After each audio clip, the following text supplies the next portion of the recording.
So, you want to get up here? So, the reason we decided to do this video is because our son Deuce, he has a language delay, but mostly to discuss or tell you guys about our journey, how we discovered that he had a language delay, and how we decided to find a speech pathologist, and what our experience has been, basically. Yes, you're gonna fall. Initially, when we first. With the what?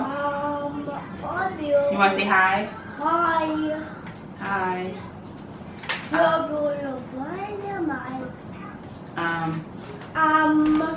Don't repeat after me.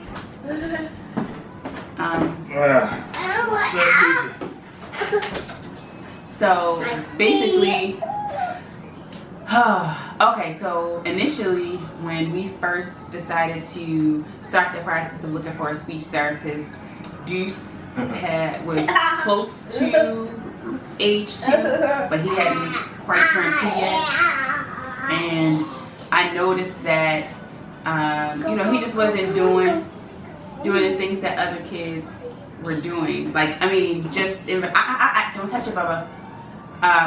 Like, he was learning and growing and doing different things, but he just wasn't like talking. Dude, they can't see you in the camera. They can't see you. Look, you gotta come over here. Look. Okay. So basically, we decided to.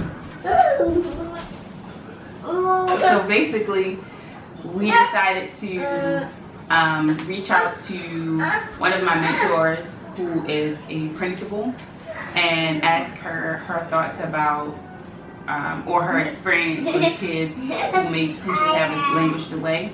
And she basically, recommended that I go to our local.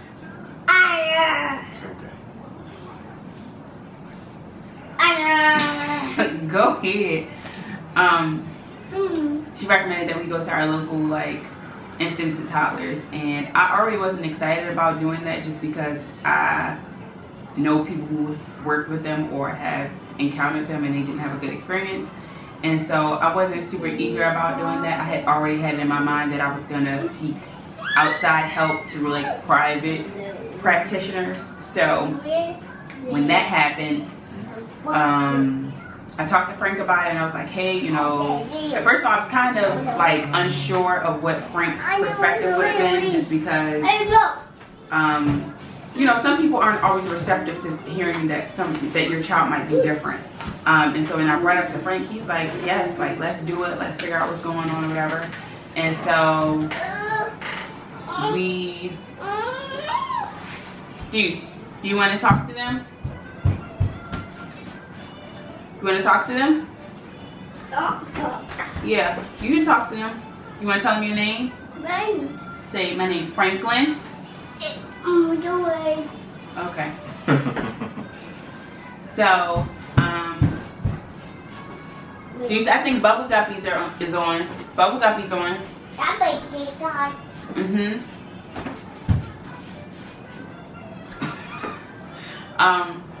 So, yes, I talked to Frank about it, and we got on the same page, and basically we were like, okay, we just need to figure out what's going on with him. Of course, as soon as we mentioned to certain people that, he wasn't really talking much, the first thing that they brought up was, oh, he must have autism. And not that I have a problem, or I would have had a problem if he had autism, but I just didn't think that it was appropriate to immediately diagnose him with something, and we hadn't gone through the proper steps or the proper testings and things like that. And so we had decided to go ahead and schedule our own audiology and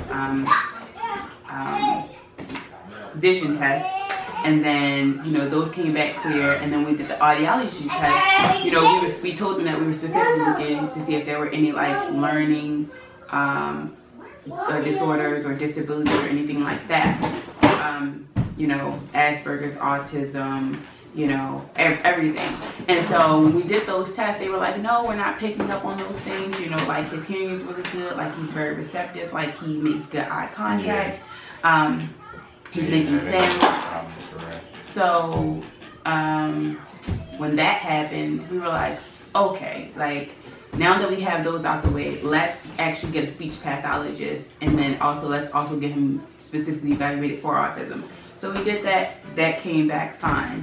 And so right when he turned 2, I found, so I was already frustrated with the process because people were just like autism, and I'm like, that's not it. Like, and I'm not one of those people. You singing your song?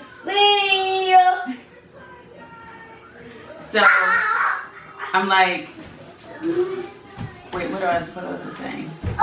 He's distracting.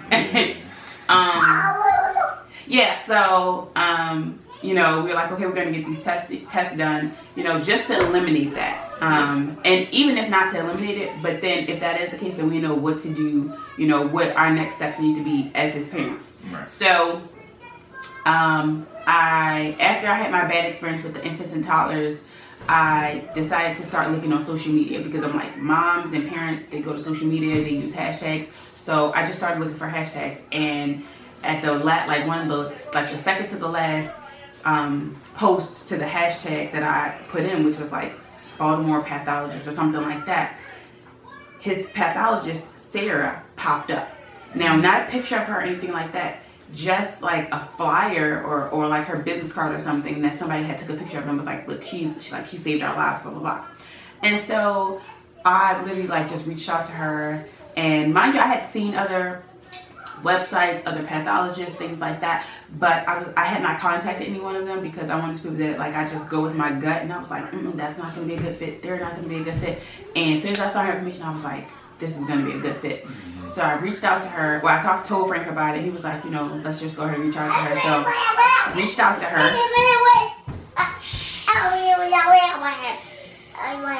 So I reached out to her, and like she got back to me like literally within, you okay? Literally within a couple of hours. And we set up an evaluation date. So we went in, we took Deuce in for his evaluation, and she was like, you know, for one, she was like, you know, boys are a little bit slower sometimes, so she was like, let's not just like jump right in and force speech therapy down his throat, you know, let's like gauge it. And she was like, let's give it like 2 months just to kind of see what happens with him. And so literally around the 2-month mark after that, she called and she was like, hey, let's go ahead and, you know, she asked me questions about like how he was doing, like, you know, if I still felt strongly about it.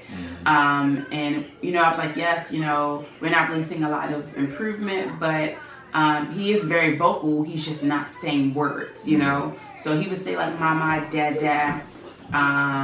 Or he would just walk into the stuff that he wanted. Yeah, like he would communicate, but he not with his words. He would grab our hand and take us to what he wanted, or like, and he was very like he was very like emotional. Like you knew when he was upset, you knew when he was sad, you knew when he was angry, you knew when he was happy. So it wasn't one of those things where it was like he couldn't figure it out, but it was like, he's not using his words. Right.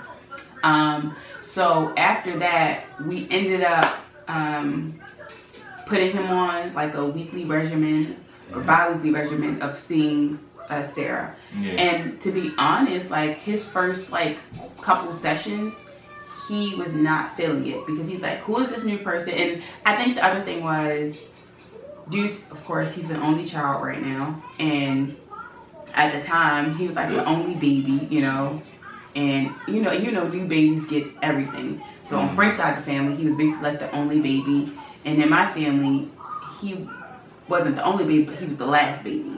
And so it was very easy for him to get what he wanted. It was very easy for him to manipulate the situation. And, you know, all he had to do was look like he wanted something and it would be given to him.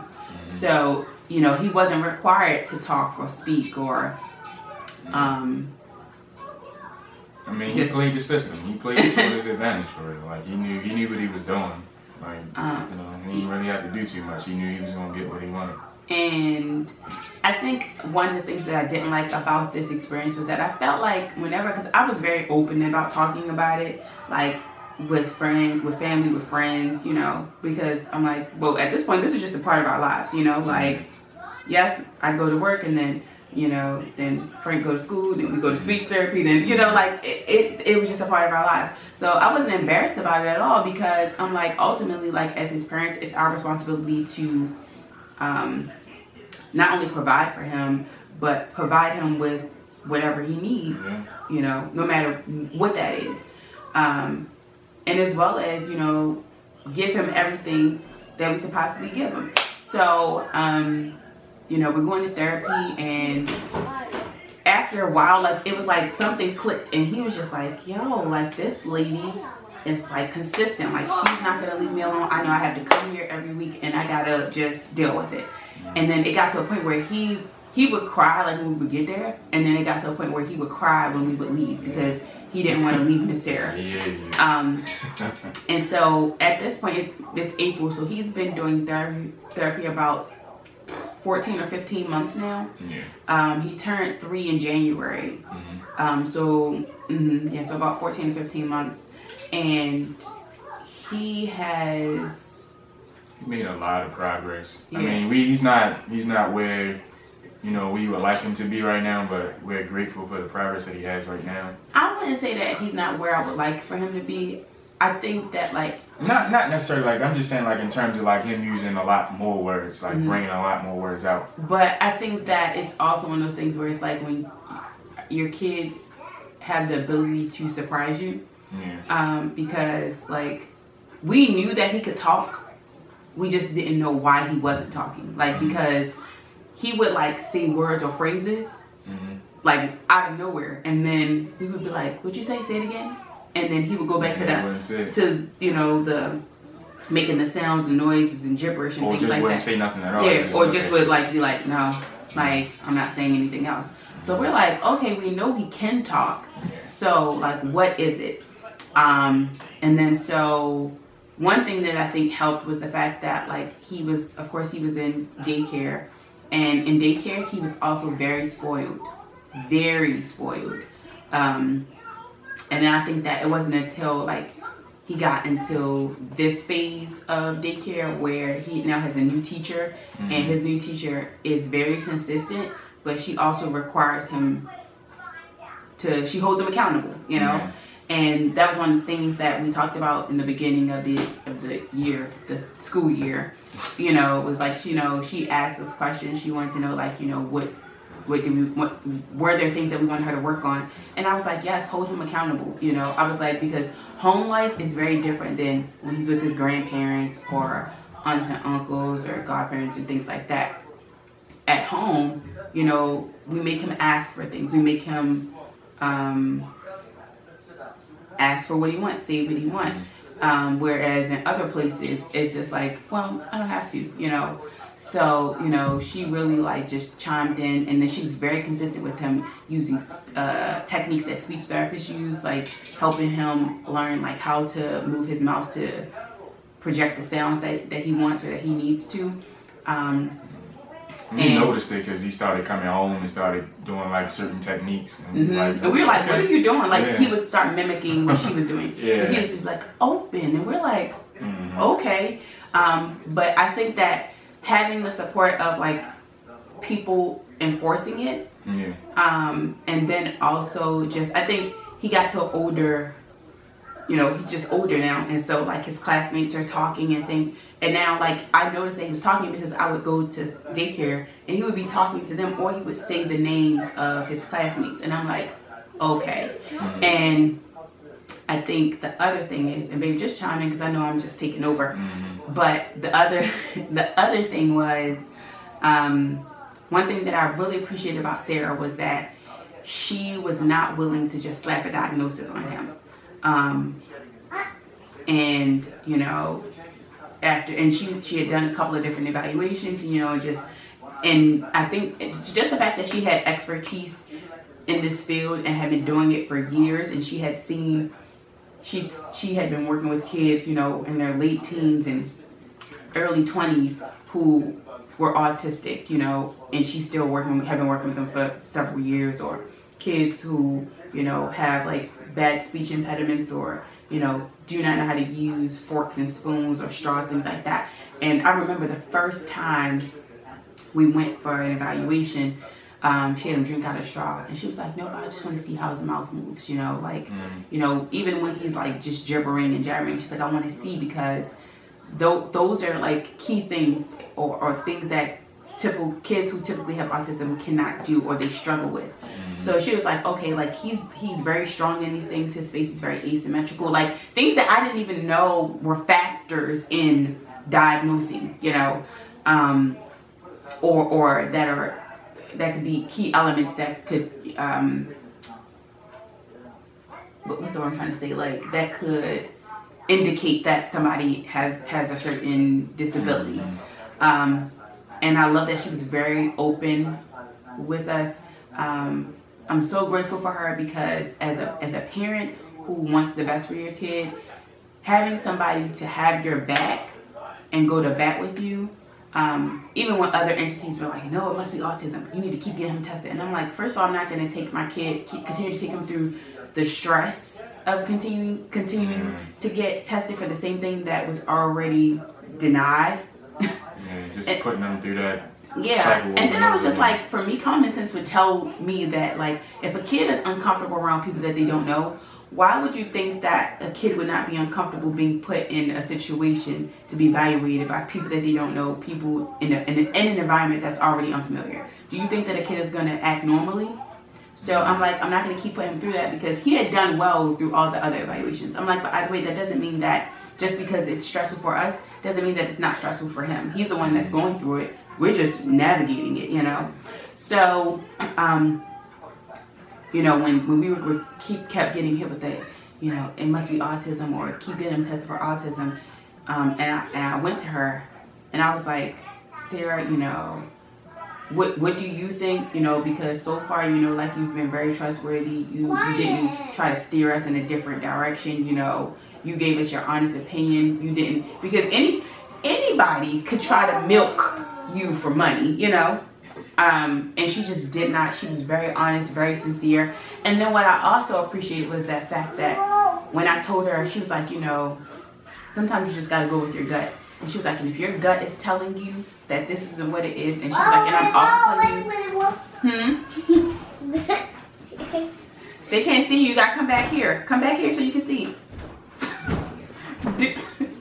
They can't see you. Get the paper. Okay. So, you know, the fact that she was just reaffirming me and saying, hey, this, based on my evaluation, this is not what it is, and I don't think that you should keep doing something and your gut is telling you not to. And even now during the quarantine, she and Deuce have virtual speech therapy sessions, and I didn't think that he was going to do well with virtual therapy, just because if a family member calls, he says hi and then he puts the phone down, like he's not interested. The virtual thing went better than I expected it to go. And I think just because it was going on right now in the crisis of the pandemic and everybody's in the home, I think him seeing a familiar face and like him just doing something new really helped a lot. So like he's engaged, you know, he's actually giving her more words than what he was giving her before. So I think it really helped him tremendously in a sense. He's been doing a lot better. Yeah, like the first time he saw her on the screen, he got so excited. Yeah, he's really excited. He wanted to show her all his stuff and you know, the things that he had gotten for his birthday, since, you know, we hadn't seen her in a while. And you know, we've just been trying to keep up with that consistent regimen because he's doing really well. And here now and then he'll make, you know, do boy stuff, you know, making like grunting noises and like just being loud and stuff. Yeah, but he's doing so well. Like he's spelling his name and saying his name. He's saying, like, he's identifying objects, and it's funny because sometimes he's like talking and we're like, you ever heard him say that before?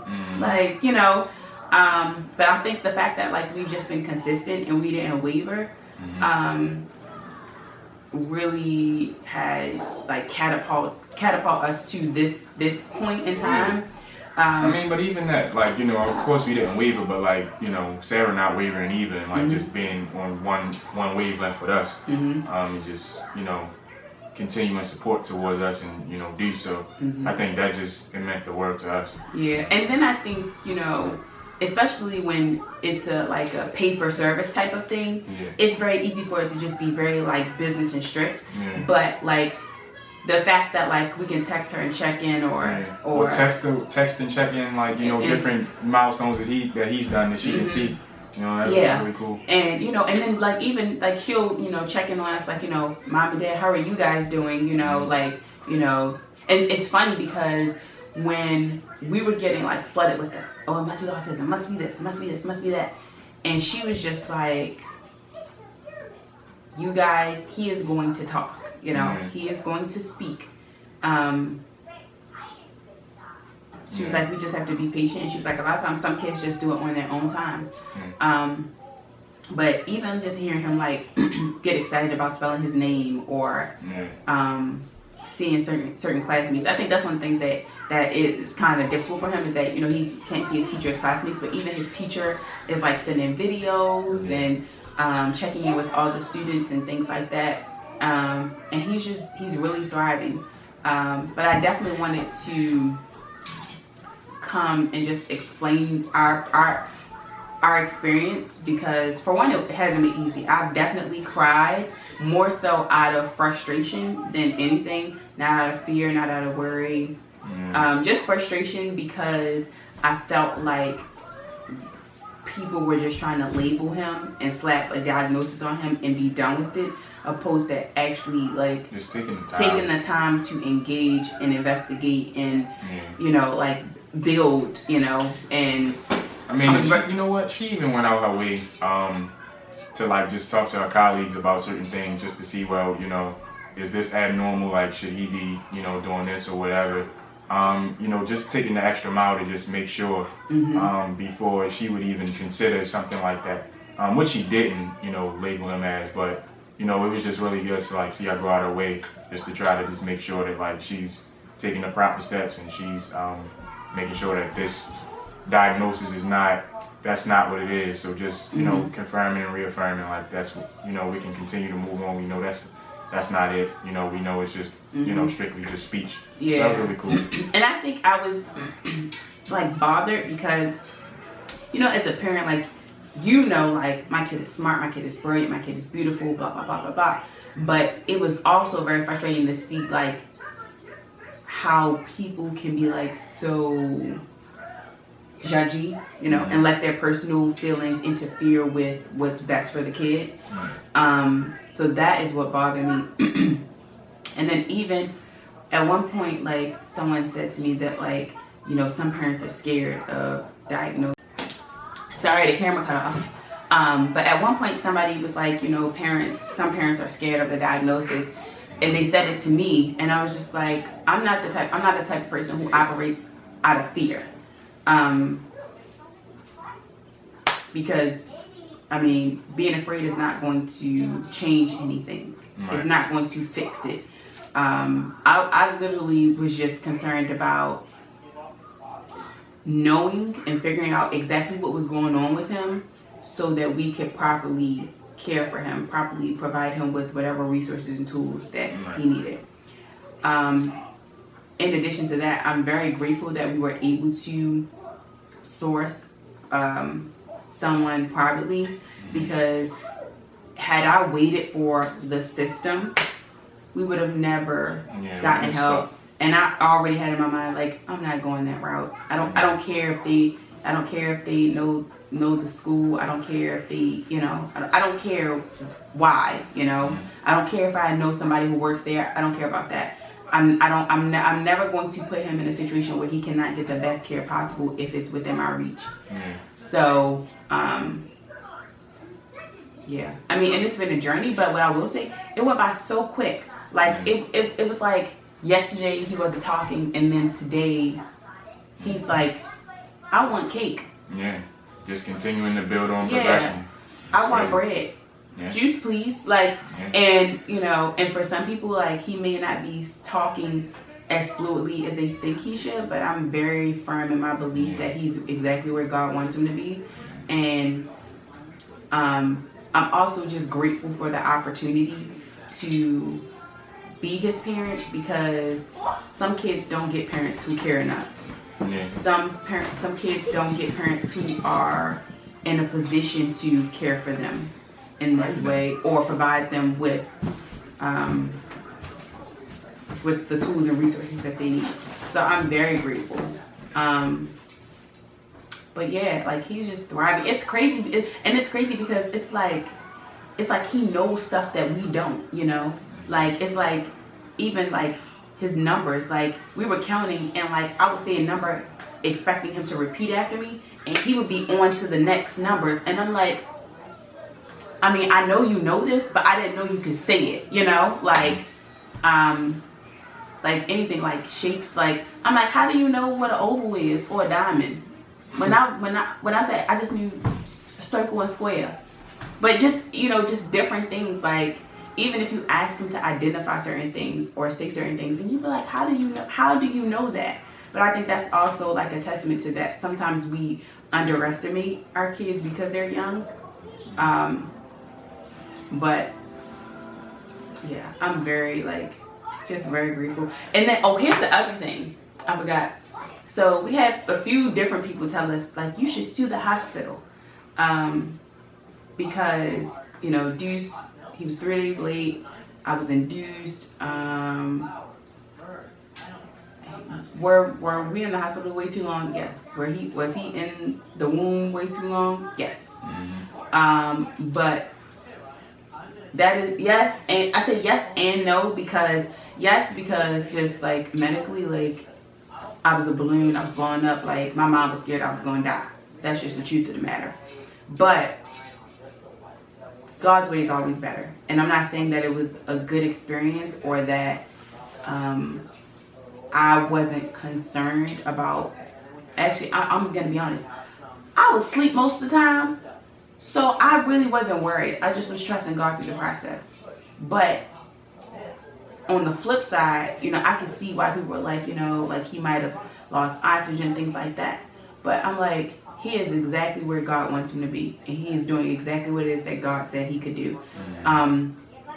Early on, when we first started this, and I first said, like, you know, we're going to get speech therapy, things like that. The reason why I wasn't worried was because I had a dream. And in the dream, I told Deuce, I love you. And he said it back to me. Clear. And when I woke up that day, I said, Frank, God told me he's going to talk. And I was like, I can't believe nothing else, because anytime God tells me something, it happens. So that's all I can see. That's all I can believe. And that's just it. So yes, it was frustrating to have all that adversity. Especially when it's somebody that you love and care about, that you would die for. But, I mean, I just felt like, you know, that's just the nature of it. Like, nothing that you do, nothing great is without, what am I trying to say? I'm trying to sound Parker or something. Like Peter Parker? Yeah. You almost, that's not Spider-Man. Yo, stop. No, like, just like what I'm trying to say is like profound, like nothing worth having is but how it go? Nothing worth having is, y'all know what I'm trying to say. Y'all got it. But yeah, like, I wouldn't trade the experience for anything. And then I was like, and also in the same breath, like, God could be preparing us for something else, you know? Like, we want to have more children. We don't know if, like, we're going to experience this with another child, or if one of our children in the future might have, a disorder or disability. You know, so I'm like, you know, things very much happen for a reason. But I also think that, like, God knew who to give them to, and God knew who to give to us. So, yeah, but our experience has not been bad. It just has not been the easiest. And I would recommend to parents and just in general, go with your gut. See, he's asking for Ryan. Go with your gut, you know. If you think that there's something going on, investigate, research, do your own research. Don't go to WebMD, but, you know, look for like information about indicators and things to watch out for, things like that. But yeah, when it comes to your kid, you know, be open to the possibility, because I know sometimes as parents we can be in denial. But if you truly believe that this is not what's wrong with your kid, and even if you don't think that there's not anything going on with them, maybe you don't think that they have the right diagnosis, go with your gut. Go with your gut. Because if you don't, I promise you will regret it. And I'm glad that I never felt like I could not go with my gut. So, Deuce, you gotta come back here. They can't see you jump right there.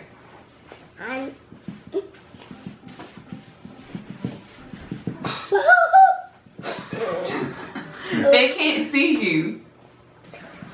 Come here so you can see. Come here. You want to see? Yep.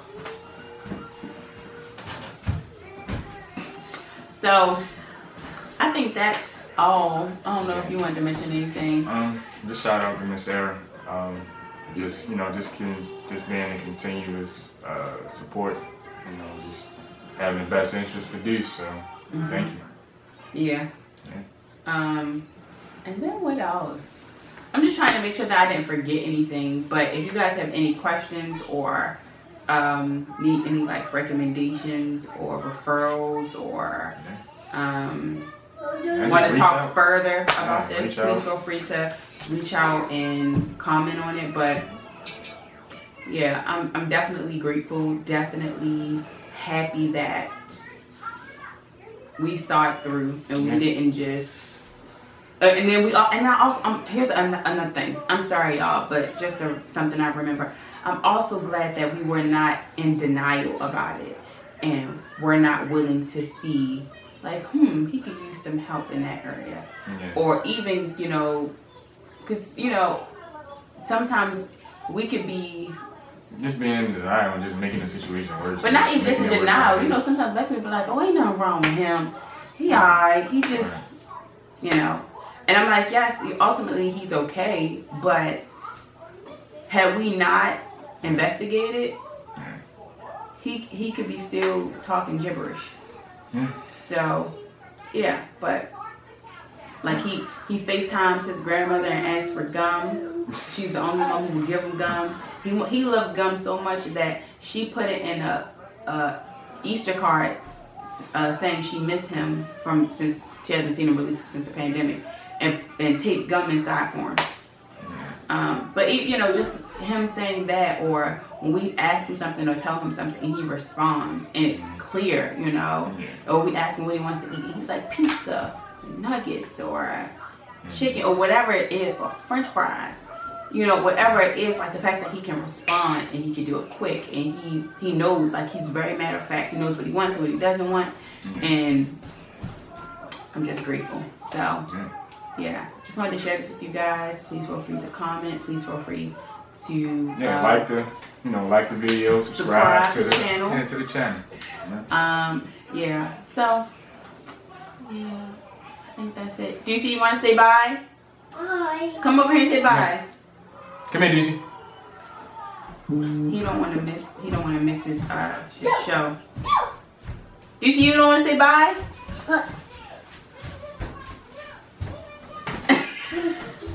Come here, Deuce.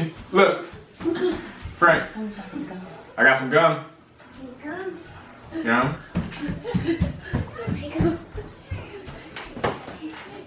Say bye. Look. Say bye. Bye. Good job.